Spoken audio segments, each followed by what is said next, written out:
Hi, everyone. Welcome back to the Two Friends and Podcast, the show where we sit down and talk about something that interests us.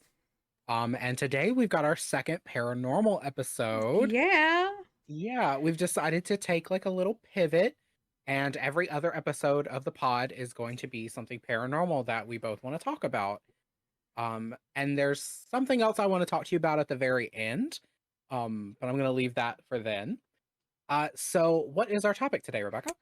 So our topic today is going to be like kind of like a mixture of like cryptid stuff. Like we're gonna address Bigfoot, some We'll say a Native American legend.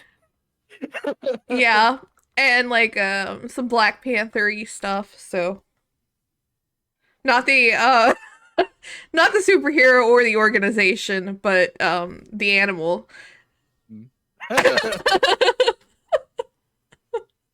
Oh God. So, what inspired this? Because this was kind of your brainchild. So I know you had some stories you wanted to tell. Oh, well, I don't have a lot of like firsthand stories or anything like that. I just like my family is convinced that there is a Bigfoot that lives in the woods behind my dad's house. Like whether or not like I'm convinced is another story. I mean, it's a fun thing to like say and stuff. The main thing that like made them think of that is my dad went out to feed the cats one morning because there's a lot of like feral cats that live around my dad's house and they all feed them to like whatever.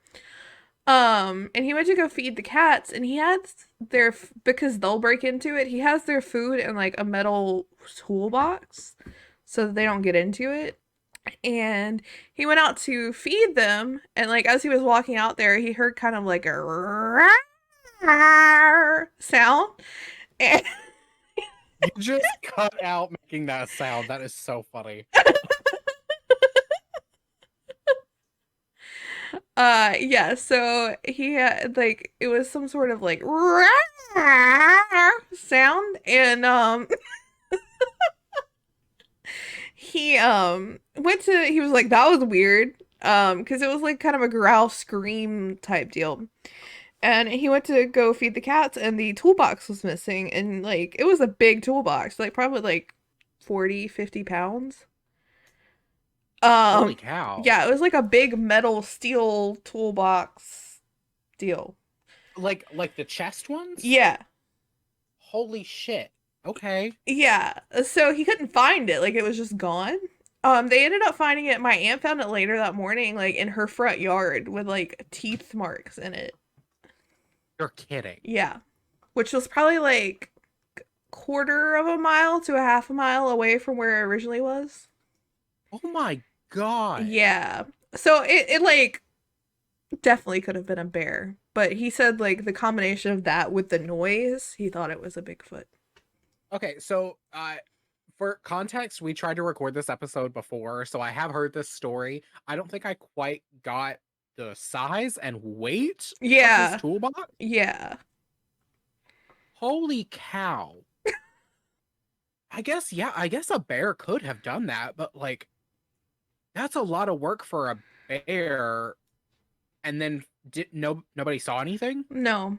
And like you would think if a bear would have done it, he would have like broken into it or at least tried to break into it there, not carried it away. Yeah, that's kind of what I was thinking. They're not typically known for like taking shit with them. Right. It's more they like get into it and get what they want. And then like leave it. That's Yeah, it's very strange. But like weird stuff happens around my dad's house anyway. So he lives like out in the middle of nowhere. It's like up a mountain, down a mountain, up a mountain, down a mountain. It's like in like the foothills of North Carolina. Mhm. And weird stuff happens there anyway. So there's like been that.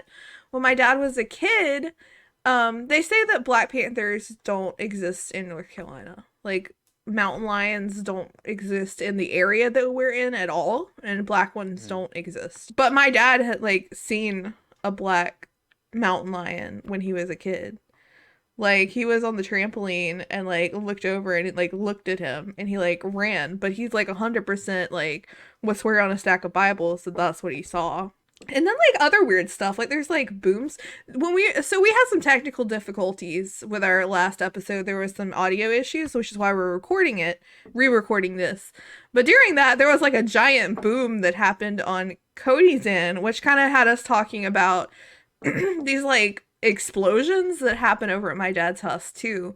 There was just like the whole, entire time that I've like known of that place and like lived there, and like my grandma lived there even before we lived there.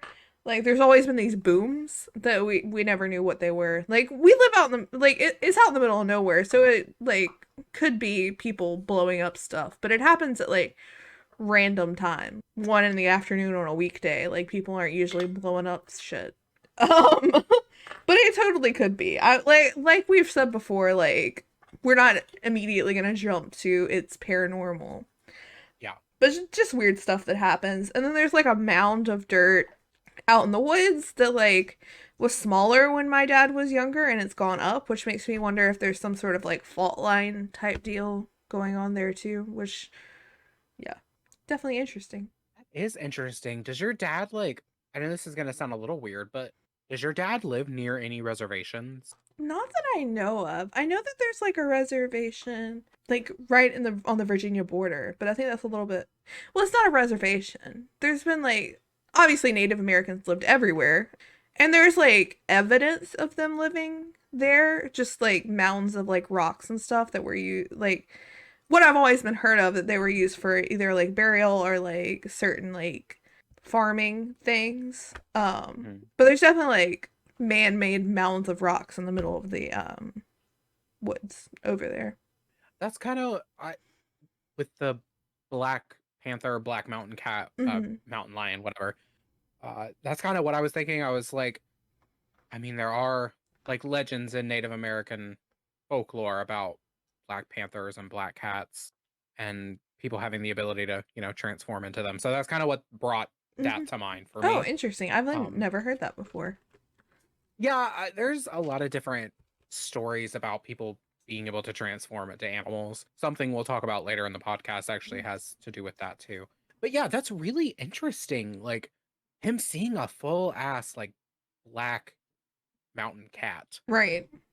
Like did he say how big it was? He said that like he could like tell that it was bigger than a dog. Which like the only animals that we have that are like large felines around the area are bobcats, and they're not much bigger than a house cat, really. They're definitely not No. bigger than a full-grown dog. So Speaking of cats, mine was just scratching under the door. Over there. just a paw sticking. Let me in. I heard you talking about me. That's fascinating. Okay, so back to the cat food toolbox Bigfoot thing. Because I have a few more questions. Was there ever any was there any physical evidence left behind besides the scratching, claw marks, bite marks that were on the toolbox? No, there was nothing like where the toolbox originally was, and it looked like the toolbox hadn't been opened. So like they couldn't figure out how to get into it. But it was just dragged. Yeah. But there was no drag marks either. Like it didn't look like it was dragged either. It looked like it was picked up and carried and put there. A 50-pound metal toolbox full of cat food was just picked up? Yeah, like let me see if I can find a picture of like a toolbox like that. Hold on. To like yeah, that. It was that. So it's like my grandpa's old toolbox. It was like a chest toolbox. Like that. I'm not good with weights, so I would think what's the weight on that? What do you think the weight? I mean, it was steel, and it's let's see, 24 inches. So it's 2 foot long by 1 foot wide by 1.5 foot tall. Okay, so it's probably not going to be like 40, 50 pounds. But it was full of cat food too, so I don't know how much that would weigh. I mean, let's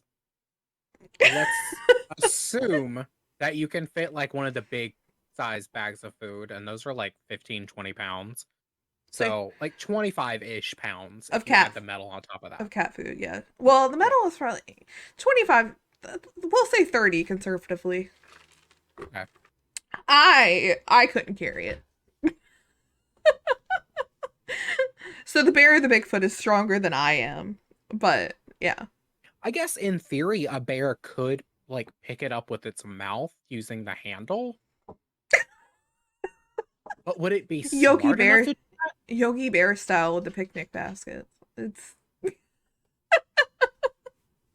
I don't know. This is North Carolina. I don't think we've got bears that are smarter than the average bear. Um, that's really interesting, and have just to have it be left in your. You said it was your aunt's front yard. mm-hmm. Wow. Wish we need to get them some of those ring cameras. Oh, that would have been really cool to have like video evidence of what happened, even if it was just a bear. Like that would It have would been be so cool to cool. see, yeah. And what was the sound that was made again? You cut out every time, and I It's love it. it's the limiter. It'll be on my Audacity audio though, so you'll have to edit that in. Oh, that'll be so fun to splice in. I I don't really have any like cryptid stories of my own. I kind of wish I did, but most of the stuff I know is, secondhand from research and whatnot. Uh, because I used to have a podcast that was about cryptids and shit, so like of course I've done a ton of research on them. There's actually there's a TV show that I used to watch that I really loved called Monsters and Mysteries in America. Have you ever seen it? Mm-mm. Even though when we recorded this the first time last week, I said I was gonna watch it. I have not gotten to that yet. Well, I mean, that's fair. It's like it's not on any streaming services, so you have to like find it. So I get Not it. supporting illegal streaming of anything. Not at all. Not supporting the illegal streaming.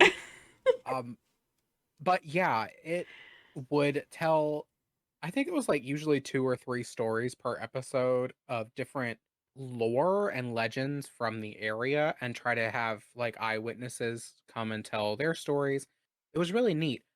There was one notable Bigfoot story that I remember about this couple that was camping in the woods, and they had kind of felt like weird when they were going to bed that night. Like they were hearing different things in the woods, like it got a little bit too quiet. And then they started hearing something big like walk up near their tent and like heard it start going through their stuff. And they were just like quietly in the tent. And then I think they like made a sound or something and they heard it like walk away. And then they just, stayed in their tent. They were quiet because they didn't want to start or whatever it was. They didn't want to bring it back because of course they're alone, Mm-hmm. like in the middle of the woods. I think in like the Appalachian Mountains somewhere. So like they are far from help.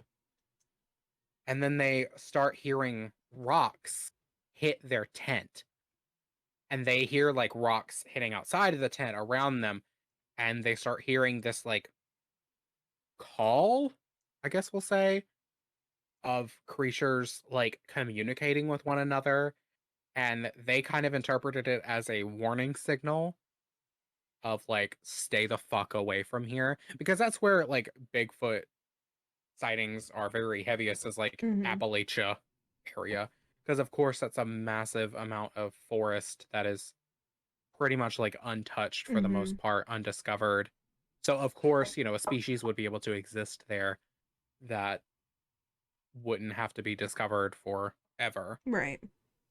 And they were just like encroaching on their territory. Sasquatches are known to be very territorial. Like, and I feel like a lot of people know about them and support their existence, which I really appreciate. Because I think it's completely possible. Like, We have PETAS now, people for the ethical treatment of Sasquatches. Pitos. Oh my God, that's our new organization. It's a nonprofit where we try to go and find the Sasquatches and support them Yes. and find their area so that people don't go bother them. Right. Yeah. Protected Sasquatch areas. It's like a bird sanctuary. It's a Sasquatch sanctuary. Yes, we need to protect them. They're nice. I mean, they're not really known for hurting people. Mm-hmm. It's just like,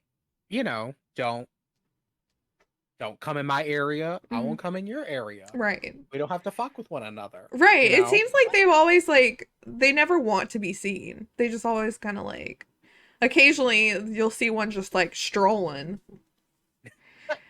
Like all the Sasquatch sightings Yeah. have been, they've never been like, oh yeah, they were trying. Like that one was interesting. Like it seemed like it was curious, but like most of them are like not. It tried to break into my car. It tried to kill me. It was chasing me down. It's usually just like, yeah, it was walking across the road, just chilling and looked at us, and then it kept Yeah. going.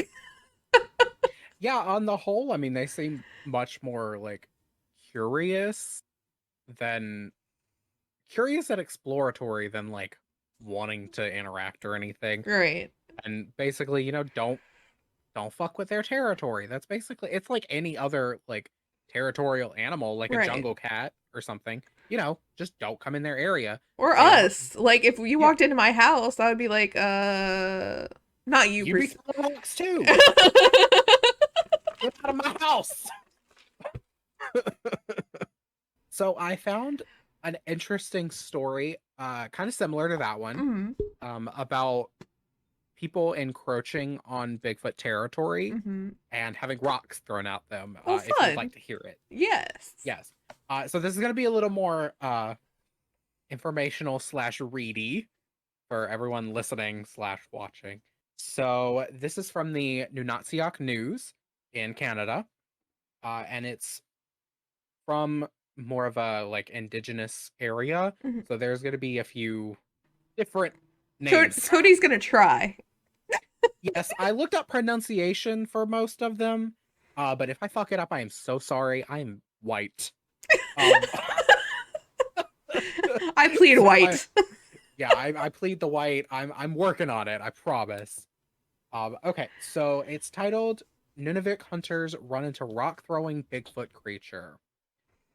So the Akulavic hunter Harry Crookshank and his friends say they are the third northern Quebec group within the last 2 years to spot a Bigfoot. There was the nighttime sighting last month of a big-eyed Bigfoot and a cub by Cree hunters near Wamidji, and there was a sighting in Alyavik last September by Harry's sister Maggie, who was picking berries when she spotted a tall, hairy beast without any clothes. Unlike previous sightings, Crookshank's Bigfoot actually may have been trying to convey a message to him and his friends. The message was stay away. The group of 4 men and 1 woman say they saw the creature October 19th. The weather was nice and everyone was hungry for some good old country food, so they decided to go seal hunting. I love that country food for them is It's seal. seal. Art this fried Yeah, chicken, but yeah, seal. fried chicken and venison. The group traveled by motorized canoe to an area 45 minutes south of Akulavic on Nunavik's Hudson Bay coast. After a short coffee break, they continued to a remote bay known to be a good spot for seal hunting. We all saw the unexpected something on a small hill. It was dark and we started staring at it, Crookshank said. We knew there was nobody up there because there were no other canoes and you can only reach that area by canoe. The group decided to actually go after the creature, approaching the area and climbing the hill, but they found nothing but a caribou trail. They never saw We horror heard movies, did they? clearly not, because you don't follow shit into the woods. That is a recipe for disaster. Like, let's see. Green Inferno, The Ruin, the list fucking Cabin in the Woods. The list goes on. Don't do it. Don't no, don't follow shit into the woods. You're gonna die. Public service announcement, don't follow shit into the woods. We heard a strange noise up in the land, said Crookshank, like the sound of something throwing rocks. Maybe it was trying to communicate, but I do not know how to talk to a Bigfoot. Still, the hunting party tried to interpret the creature's movements. Speaking amongst themselves, they determined the animal was indeed a Bigfoot and that it was throwing rocks at them because it was angry. The Bigfoot had been hunting the caribou, they speculated, and his hunting party had interrupted the beast on its quest for food. They were just trying to Wrong move. they were trying to steal his caribou. Rude. Honestly, reading this, the Bigfoot was right. Mm-hmm. Change my mind. You can't. 0 out of 5 assholes. Crookshank and his friends were hungry too, but they weren't about to try and shoot the Bigfoot just because they were craving caribou meat. The Bigfoot is not food for us because I forgot about this part. This is so weird. They talk about like try not eating a Bigfoot. Okay, I'm gonna read it. It's just so weird. The Bigfoot is not food for us because it walks like a human with long, long arms, said Crookshank. We forgot about that beast because we really needed to have the country food. So the Bigfoot escaped into the wilderness, and Crookshank and his friends bagged the two caribou that they suspected the beast had been hunting. This, surprisingly, is not actually the first time Crookshank has seen a Bigfoot. He first sighted the creature back in July of 1997. He and his wife were traveling by canoe when she spotted something on the land. Harry, what is that? Not His, Harry. his wife cried, pointing to a dark, hairy creature. He stood up and started running very fast. When he told his story, the people of Akulavik didn't believe him. I became quiet after that. For more than 15 years, no one in Akulavik saw Bigfoot, or at least no one spoke loudly about seeing a Bigfoot. Then, late in the afternoon, on a rainy, windy Saturday in September of 2012, Maggie Crookshank spotted the Bigfoot while picking berries with her cousin. The creature was taller and larger than a man, she said at the time.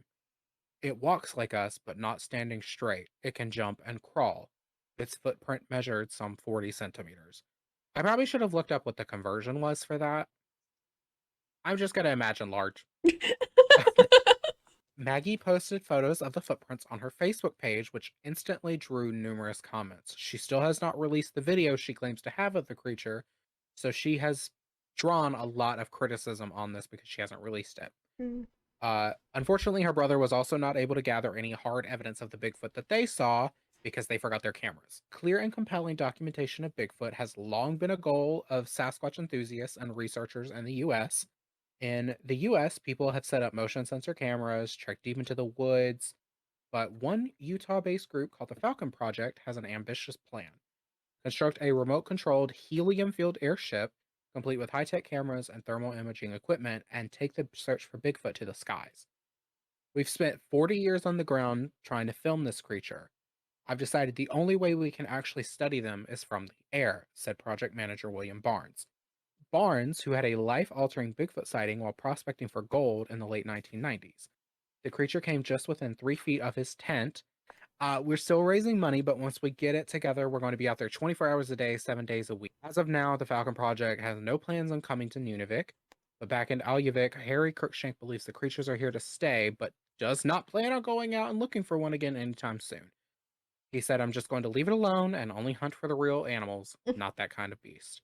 There have been sightings before, but it is a mystery, and who knows if we will have them again, says the mayor. Interesting. Yeah, I thought that was a really interesting, neat tale. Yeah. And like I like the idea of searching for them from the air, because like if these are intelligent creatures, which they seem to be, like they know the woods, they know you're coming, they know how to leave, like. And not only that, but they're gonna have like, if they're really that intelligent and capable of staying hidden for all this time, I imagine they're smart enough to have almost like a warning system Mhm. of being like, hey, people are coming. We gotta.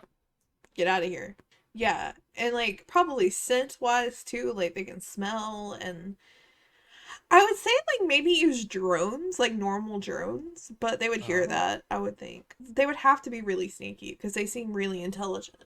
Yeah. I mean, not being effectively not really being found slash discovered for as long as the stories have been going on, because I think some people think that these stories are only from the last like 20-ish years.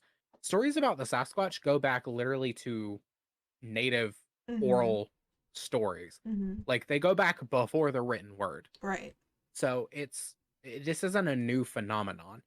It just they have been, like you said, they are smart enough to have remained hidden for that long and remained safe. Because let's Mhm. be honest, if they are discovered, they're not really going to be safe anymore. Right.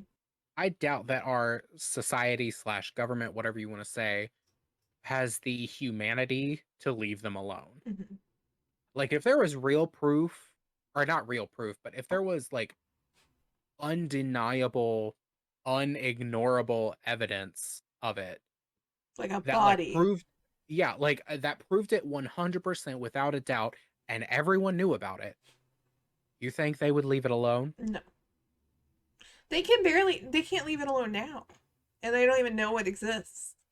I mean, look at how many shows are out there hunting for Bigfoot. Mhm. I actually think that's the name of one of the damn shows. So like, no, they never be able to leave them alone. So I Mhm. don't blame them for wanting to remain hidden. Like if they have an understanding of how we work, I'm sure they're like, we're good. So I have one question because this was in Canada, right? Like northern. So where's the like distinction between Bigfoots and Yetis?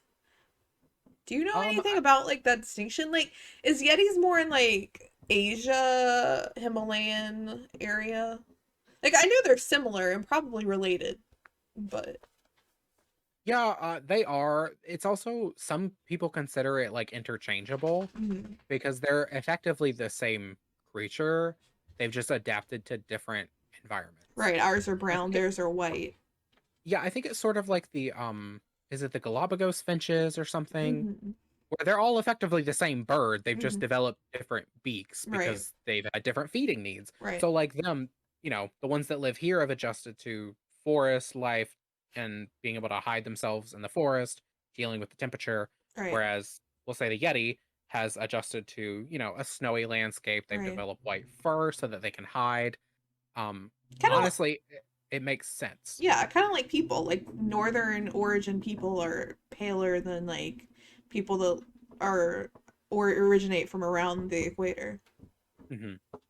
Just because Exactly. that's what we need to do to not die. And then you throw a person that needs to be in the North Pole into the middle of North Carolina and they burn. That's me.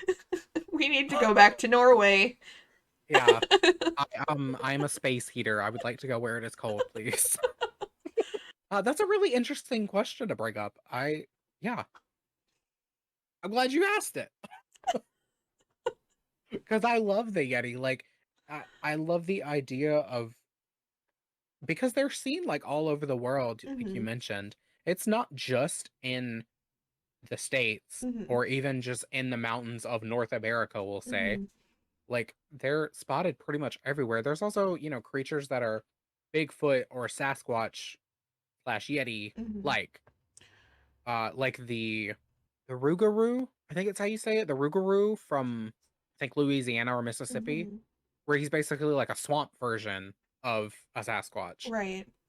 So like It's like there are species that live everywhere, which makes sense because every other species are like that. yeah, I mean humans made their way everywhere, Right. and if Birds. they're Mhm.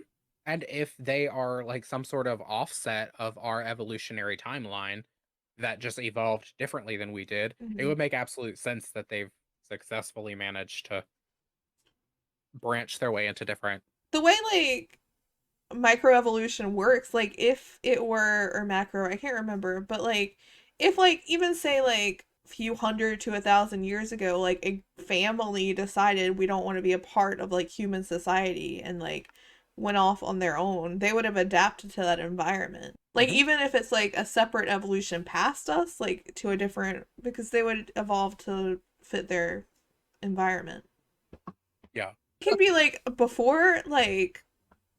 before us, like a different evolutionary timeline, or even off of humans, like and evolved differently than like the rest of us.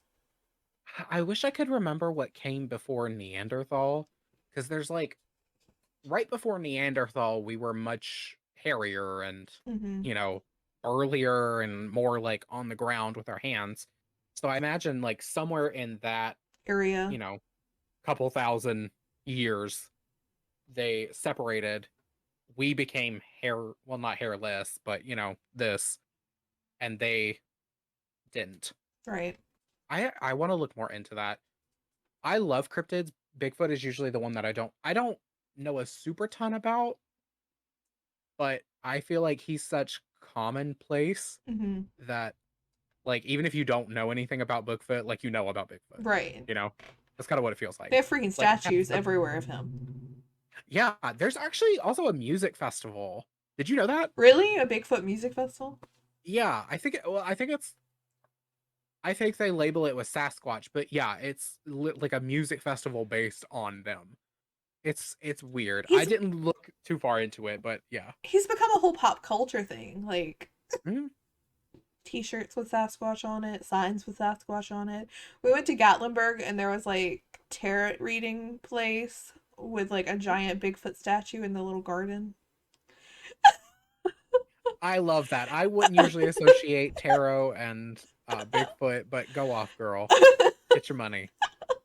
There's also I found this other story. It's about supposedly a Bigfoot battle. It's from 1924 and it happened at Mount St. Helens. Mm-hmm. Rebecca is going to tell the story. And I do want to say that this is like there was a much longer article written about this, but I cut out the unimportant parts. So there is some choppiness at the beginning. Because she's just gonna dive right into a sentence that won't necessarily make sense. But it's a very interesting story. Like a Bigfoot battle is so weird. Yeah. So this is by what is his name here? Douglas Perry. Where'd you find this up? So this is from the Oregonian. The It's a Oregonian. newspaper.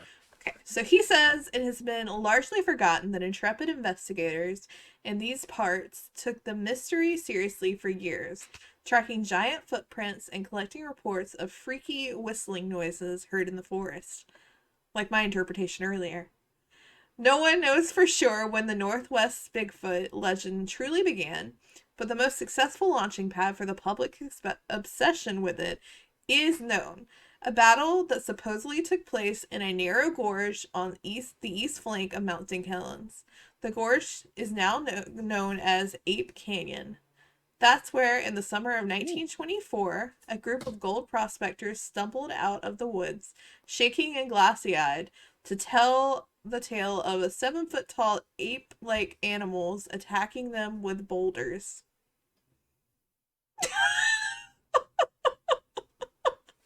All right, cool. Boulders. I can see where they were shaking. All right. That's a nice boulder. Fred Beck, Gabe Lefevre, Lefevre? I think it's Lefebvre because it seems kind of French, but honestly, I'm not sure. It could be Lefevre. Fred, Gabe, John, Marion, and Smith's son Roy That's right. described coming upon gorilla men near where they had built a small cabin for their gold hunting forays. Hooray. I can't read, it's okay. I Oh no, promise. yeah, I mean you got it right. I'm a gifted student. They claimed they were 8 miles from Spirit Lake when they encountered four of the giant animals moving through the forest with erect, human like strides. They are covered with long black hair, the Oregon reported. Relating the description offered by the men, their ears are about 4 inches long and stick straight up. Yeah, I was kind of taken aback by that too. That's not like the normal Bigfoot look you hear about. Yeah. They have 4 toes, short and stubby. The witnesses estimated each animal weighed around 400 pounds. Taken aback at the sight of the huge beast, Fred fired his rifle at one of the creatures and struck 3 times. The wounded animal toppled off a cliff. The violence proved a mistake. They done fucked up. Uh-huh. They done fucked up. Now they're gonna have a lot of Bigfoots coming after them because they done killed Jerry. Oh, just wait. Oh god. That night, the men said they were awakened when a huge stone began clomping against the outside of their cabin. Then they heard and felt giant bodies slamming against the walls and the door. The ape men were seeking revenge. The beast eventually tore a hole in the roof, allowing them to target Beck. Many of the rocks fell through a hole in the roof, and two of the rocks struck Beck, one of them rendering him unconscious for nearly 2 hours. Finally, The prospector said the sun began to come up, which prompted the animals to break off their attack and slip away. The men poked their heads out the door, and they were decided the coast was clear, and ran out of the woods. Tales of I giant would ape too. men weren't exactly new to the area. Hunters, lumberjacks, and prospectors had seen massive footprints now and again for over the years, and Native Americans in the area had spoken of mountain devils. But few people seriously worried about the possibility of huge unknown creatures being out there in the forest. That changed when the gold hunters returned to civilization that summer day in 1924. The dramatic story of their battle with large human like beasts was irresistible, and thus hard for people to dismiss. With news reports and word of mouth causing a local sensation, the U.S. Forest Service decided to investigate. Rangers J.H. Huffman and William Welch hiked into the forest with Beck, who took them to the cliff where he had said the wounded ape man fell. A ranger scrambled down the supposedly inaccessible canyon and found nothing. The Oregon route. Beck and the Rangers continued onto the prospector's cabin, and Beck pointed out the large stones that had been used in the attack. Huffman and Welch weren't impressed, concluding that the gold miners had probably placed the stones there themselves. What? Yeah, yeah, yeah. We'll finish the story and then we'll talk about it because I have thoughts. But an Oregon reporter asked the Rangers when they returned to Kelso, what about the 14-inch long footprints found near the cabin? Huffman created an imprint in the ground using his knuckles and palm of his right hand. They were made that way. Despite the Rangers' debunking of the story, people still wanted to believe, and the tale continued to spread. Friends and acquaintances of the five men who reported their experiences are on the belief that they actually saw something which cannot be explained. The Oregon reported later that summer. Cowlitz tribe member Frank Wanase, I hope I pronounced that right, told a reporter about peculiar creatures the tribe's elders had often spoke about. Mr. Wanase described them as between 9 and 10 feet tall, correspondingly large in stature, and their bodies covered with long hair. The Oregon wrote, the report continued they were never seen traveling only at night.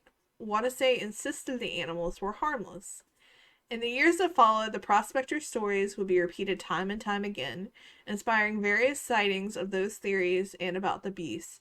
Since then, Oregon reporter Anita Nygaard wrote in 1974, tracks have been sighted on the Lewis River, attested to the rational and honest witnesses. Occasional campers and motorists have been startled by glimpses of huge and mysterious hairy creatures walking like men disappearing into the woods. Ooh, okay. So that story is a bit more heated. I guess my biggest question is why? Like why so they debunked it, but why would they lie about it? And why would they Right. go to all that trouble? Like why would they tear a hole in their own roof Right. for Like this story? they could just say, "Oh, we saw this guy. He like chased us." But to go through the trouble of like destroying their property, their own property, and like moving these huge rocks, and like home dude had a concussion, so did somebody like throw a rock at his head? We got to make it believable, guys. We got to throw a rock at Jeff. I don't. Yeah, I'm like I wonder if they did any sort of like medical follow-up on the guy to well, I mean it was 1924. I It's guess not they like they were didn't have working with MRIs, but he would yeah, have. well, I I would guess have that's felt true. he would have had a bump on his head at least. At least, especially if it was a big enough rock thrown hard enough to knock him out for 2 hours. Like there would have been evidence of it. So like did they do a medical follow-up? Also, like why would they damage this cabin on the outside, the inside, tear a hole in the roof, put rocks in the house, throw rocks at the house? Like who is that for? Right. Especially when it wasn't popular. This is actually we had some technical difficulties here for quite a few minutes, so we did lose our place. But I wanted to finish what I was saying before we go on. The Battle on Mount St. Helens with the Bigfoot was actually credited as leading to the repopularization of the Bigfoot legend. So we're gonna dive back into the episode now, now that we fixed things. Second. Okay, so we were pretty much just talking about like why they would fake it. Like what on earth would make them want to do that? And I think we had pretty much like wrapped that up. Okay. Well, we can just move on then. Okay. So yeah, I think we've pretty much we talked about Bigfoot enough. I kind of want to move on to a different thing. I watched a documentary a few months ago that probably came out like years ago at this point. To start off this conversation, I'm only going to say this word once, and I'm going to use it as the title of the documentary because that's what it's called. And I'm not going to say it again from now on. We're going to refer to this ranch as the Sherman Ranch, which is what it is actually called, its actual name. And then we'll just be like blank or the creature when we're talking about what we're talking about. And I'll get into the lore and stuff about it and why you don't say the name later. So it's called Skinwalker Ranch. Have you watched it? No. I Oh, okay. I need to watch it. I've had it on my list. It's very good. It's very creepy. I mean, the whole place is creepy. Do you know much about it? Like the ranch. I've Mhm. only known like what you kind of said the last time when we were doing this episode, but I don't know much. It is a ranch in Utah. That's about 512 acres, and it is known to be a hotbed of paranormal activity, UFO activity, and those creatures, because some people think that the land is cursed by one of them. In the documentary, they get to go onto the property. I think they stayed there for a few nights. They investigate. They got some really creepy shit on camera. They got to hear from the owner, and it was interesting. I will get into the lore of it. So this creature is from Native American legend. And in this specific area, it's more like the Navajo tribe. And what it is a kind, one of the legends anyway, is that it is a kind of wicked sorcerer that can transform into, occupy, or disguise themselves as an animal. Hmm. They have very deep roots in Aboriginal folklore, and each region kind of has their own version. The Pueblo, the Apache, and the Hopi each have their own unique interpretation of what it could be. Some customs hold tight that they are produced when a medicine man abuses magic for evil, and they use that magic to corrupt the natural order of things.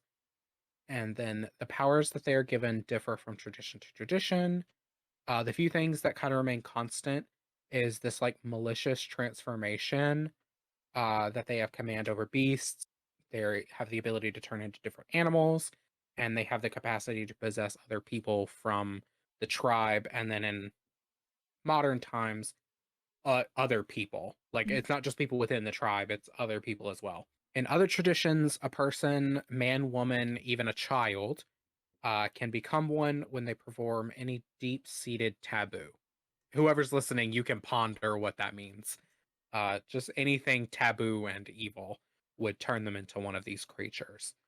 And then another one that's kind of tied to the creation myth is that they were once helpers of the divine beings, that they were agents of holy people when they were first training humans in the blessing way. I don't actually know how to pronounce the Navajo name for the creature, so I'm not going to say it because I don't want to butcher it. They were supposed to abandon the mortal world with the holy people, but some decided to stay behind, and then that greed and desire to stay in the mortal plane corrupted the power that they were given and transformed them into malicious beings. So similar to Ye- like demon. yes, actually, malicious entities, Hmm. demons, uh, anything in that vein, that's what they're considered to be. So you do not talk about them. We That's the don't biggest talk thing. about Bruno. Yes, I you don't talk about their names. That's why I'm not saying it anymore. It is widespread belief that talking about them not only brings bad luck, but can call them to you and makes their appearance far more likely. Given that caveat, little is really known about them. The Navajo are very hesitant to discuss this boogeyman with outsiders, kind of even amongst each other, talking about it is pretty taboo. There's this quote. What happens when Rowling pulls us in is we as Native people are now opened up to a barrage of questions about these beliefs and traditions. But these are not things that need or should be discussed by outsiders. They are very, very firm in this belief you do not talk about them. Mm-hmm. And I am a believer in collective projection. So I am definitely on the fence about talking about it, believing in it, stuff like that. Because talking about these things it gives them power and then that gives them existence. Mm-hmm. It's why I don't really talk about I'm only gonna say it once. Slender Man. That's one of the few things out there that like really creeps me out beyond belief. And I know it's just a creepy pasta, but I feel like so many people believe in it now that like it could be real, and I don't want to fuck with it. Do you know very much about the creature? I've seen some like things on TikTok of like natives talking about like, go outside at night, you keep your window shades pulled down. There was actually one, so after we talked about it last week in our original recording, I started kind of looking at them on TikTok more.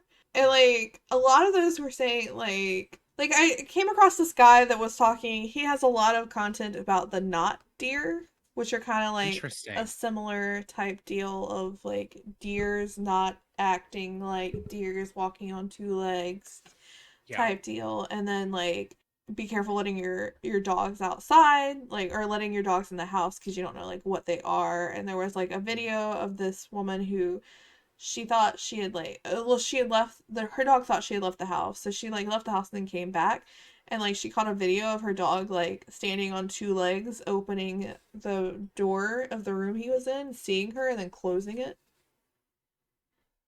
Let me send you that video real quick, you gotta watch that real quick.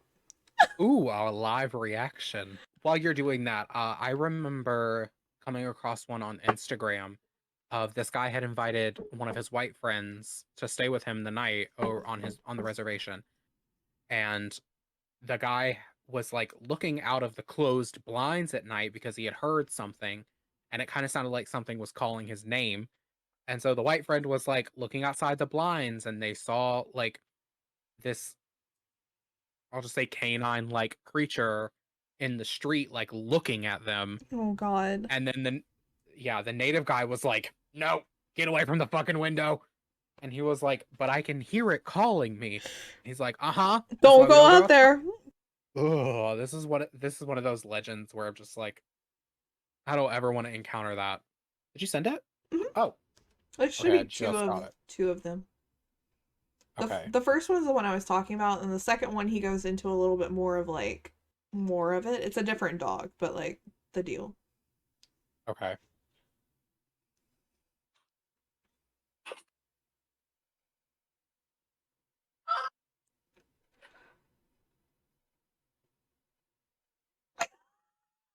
Okay, that was the yelling was a little dramatic. I'm gonna watch it again.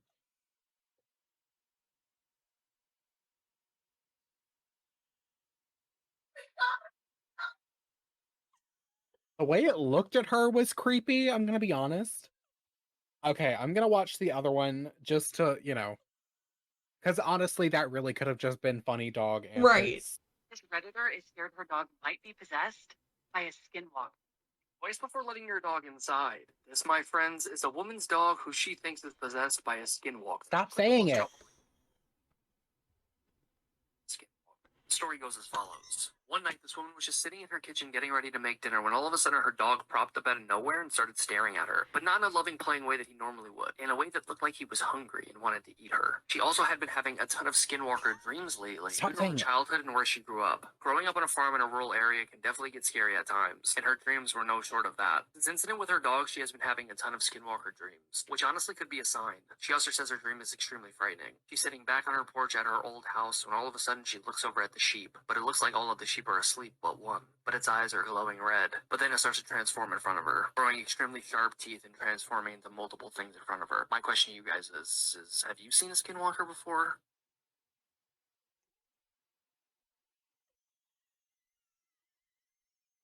I'm so uncomfortable. Like I'm really uncomfortable. From the video? Yeah, I that didn't was I didn't listen to it to see how many times he said that before I said that one. Sorry about that. oh no, not just that, but like the dreams, Mm-hmm. like that's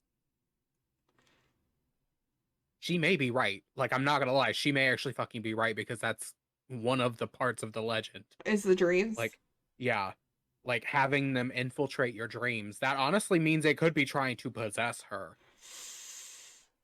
That's fun. Also, Christopher, whatever your name was, Christopher something last name with a K. Stop fucking saying it. If you know about the legend and you respect it, shut the fuck up. Which I don't think he does. I think he's going off what other people are saying. Well, I'm gonna need y'all to just pull up a simple Google, please, because it'll explain it. Don't, like I said it once. That's it. You don't want to talk about it. Like these creatures, they know when you're talking about them. Mm-hmm. They gonna come get your ass. Ugh. Now this one I feel like is more of like funny dog antics, but I saw this one too, and you gotta. Well, like if I had just seen that one with the door, Mm-hmm. I fully would just be like, "Oh, that was just a dog acting silly." Yeah. Like, but with all the background information, she needs to Leave. she needs to get rid of, like, the dog needs to go. Oh my god, if it's got her dog already, it's gonna get her. Like, I'm gonna go to her Reddit now. Human McDeer face. I mean, I guess that's a good way to get around saying it without actually saying it.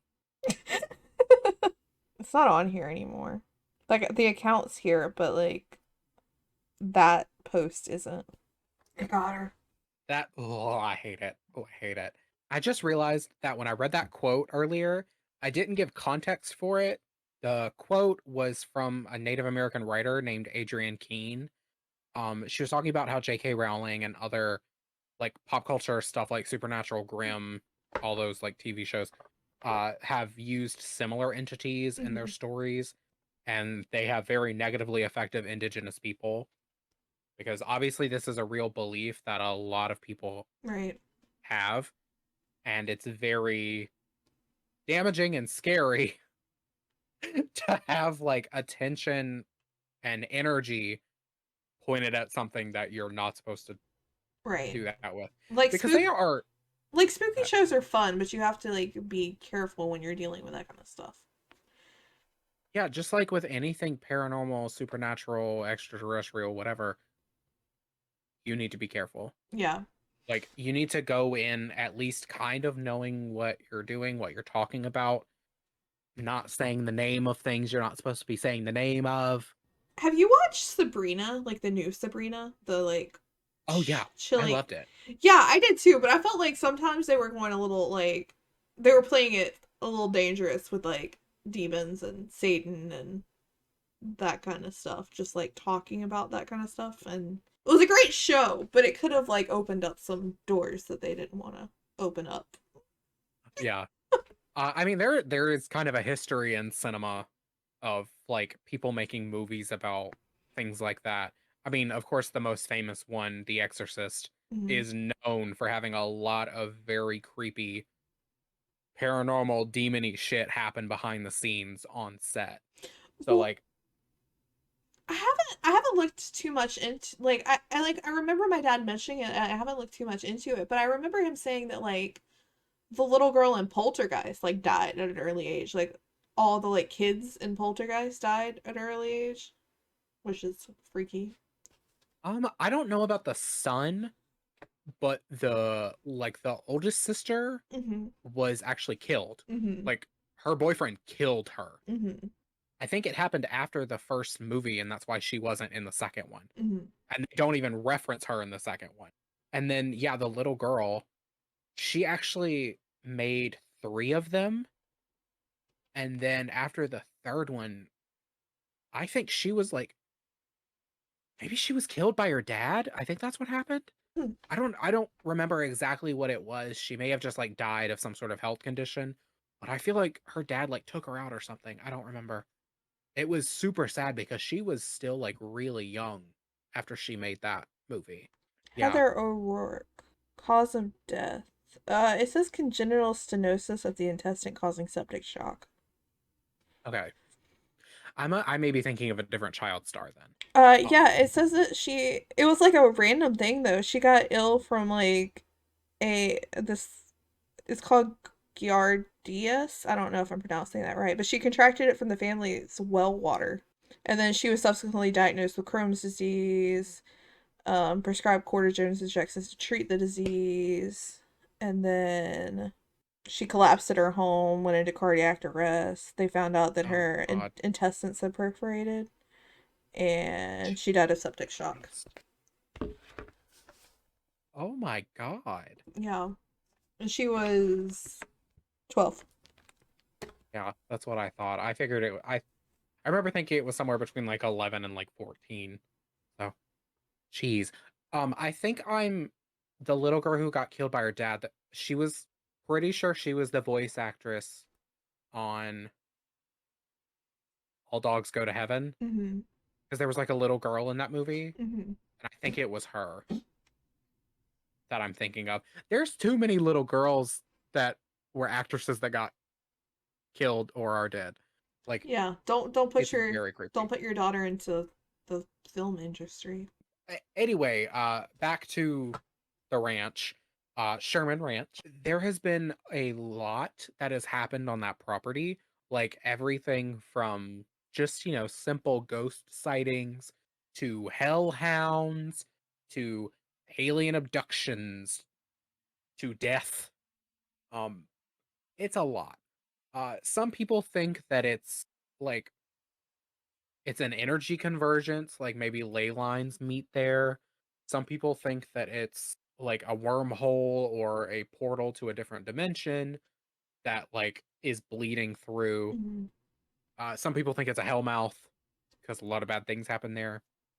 I don't think that necessarily explains the alien part of it, but you know, maybe they're drawn to that. I don't know. But there's been like a ton of stuff that has happened. Like when the most recent owner bought the property, Mm-hmm. when they got there for the first time, they saw animal entrails hanging on the fence. Like, because there's fencing pretty much around the property. And That's a good sign when uh, you just buy a house. yeah, the local tribe was it.